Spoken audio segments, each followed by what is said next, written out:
Hello, good morning everyone. तर आज आपण मंथली गोल्डचे ॲनालिसिस करणार आहोत. आज तारीख आहे 24 सप्टेंबर. तर मंथली टाईम फ्रेममध्ये जर बघितलं तर गोल्ड एक फुल्ली बुलिश ट्रेंड पकडून चालला आहे.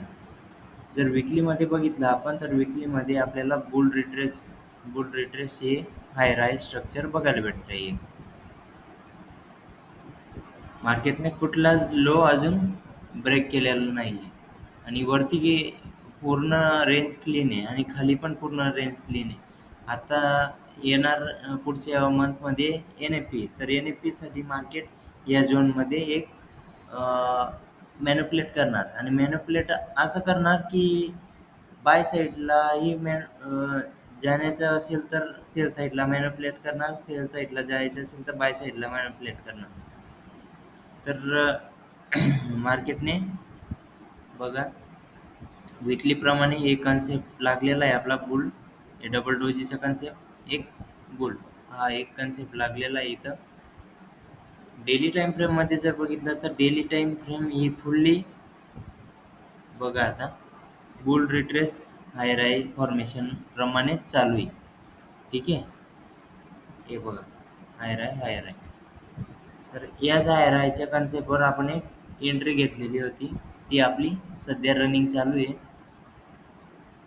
आणि बघायला गेलं तर 4 आवर प्रमाणे डेली प्रमाणे जर बघितलं तर डेली प्रमाणे ही आपली आहे ही रिजेक्शन कॅन्डल. इथं आपली लागते हा आहे सपोर्ट. ठीक आहे, तर आपण लिमिट लावली तिथं. लिमिट 2600ला येते ती आणि एक 96ला हे ट्रेंडिंग लिक्विडिटी ही आहे ट्रेंडिंग लिक्विडिटी. जर मार्केट रिव्हर्स आलं तर इथून मार्केट एक बाय साईड मुवमेंट एक्सपेक्ट करू शकतो आपण. ठीक आहे, तर आत्ता बघायला गेलं तर 4 आवरनुसार जर या वीकमध्ये बघितलं आपण विकली कॅन्डल कशी फॉर्म होते. तर विकली कॅन्डल फॉर्म व्हायला अजून टाईम आहे, 3 दिवस आहेत. पण ही जर डोजी झाली तर डोजी एक ऑल टाईम हायमध्ये कॉम्प्लिकेटेड स्ट्रक्चर आहे थोडं. एक कंटिन्युएशन डोजी पण असू शकते किंवा ही डोजी एक ही असं फॉर्मेशन जर असेल हे आणि वरती वीक तर ही एक मिनिट तर ही रिव्हर्सल डोजीसुद्धा असू शकते. पण आपल्याला बघावं लागेल आता प्रेशर कोणत्या साईडला आहे त्यानुसार आपण ही पोझिशन होल्ड ठेवणार आहोत. तर 4 आवरनुसार जर बघितलं तर आपली एंट्री चालू आहे या 26/03 पासून. आता मार्केट आहे 36ला तर आपले 330 पीप पोझिशन रनिंग चालू आहे. जर डेलीमध्ये बघितलं तर डेलीमध्ये प्रिव्हियस कॅन्डल हा विकच्या वरती आहे आता. पण क्लोज कुठं होते ते इम्पॉर्टंट आहे. आता ते बघणं इम्पॉर्टंट आहे आपल्यासाठी. ही पोझिशन मी होल्ड ठेवणार आहे. तर बघू काय होतं ही पोझिशनचं. ही पोझिशन तर मी ब्रेक इव्हन केलेली आहे. 1 आवरमध्ये जर बघितलं तर 1 आवरमध्ये मार्केट एक थर्ड अँड फोर्थ वीकमध्ये आपल्याला सांगितलं गेलं आहे की 50-100 पीप एवढी मुवमेंट घ्यायची आणि बाहेर निघायचं. तर आपण इथं तर ॲड झालेलो आहे पण एंट्री टाकली पण आपण होल्ड ठेवणार आहोत ब्रेक इव्हन करून. केलं गेलं आहे ब्रेक इव्हन.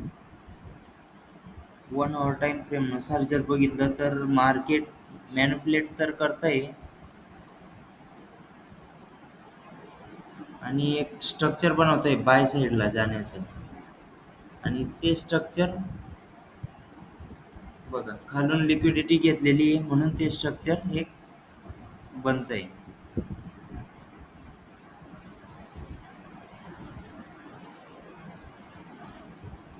ओके, आणि जर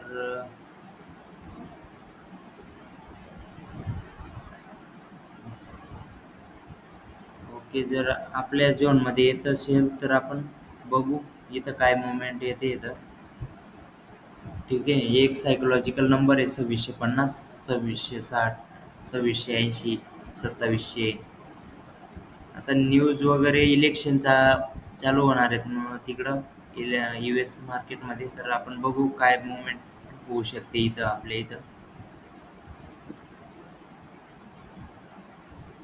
आपण वर्क करतोय प्रॉपर.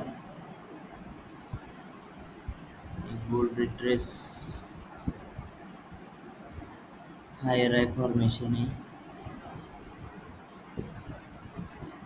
बघून येऊया किंवा हा लंडन सेशनमध्ये तर काही मुवमेंट नाही आहे यावेळेस व्यवस्थित.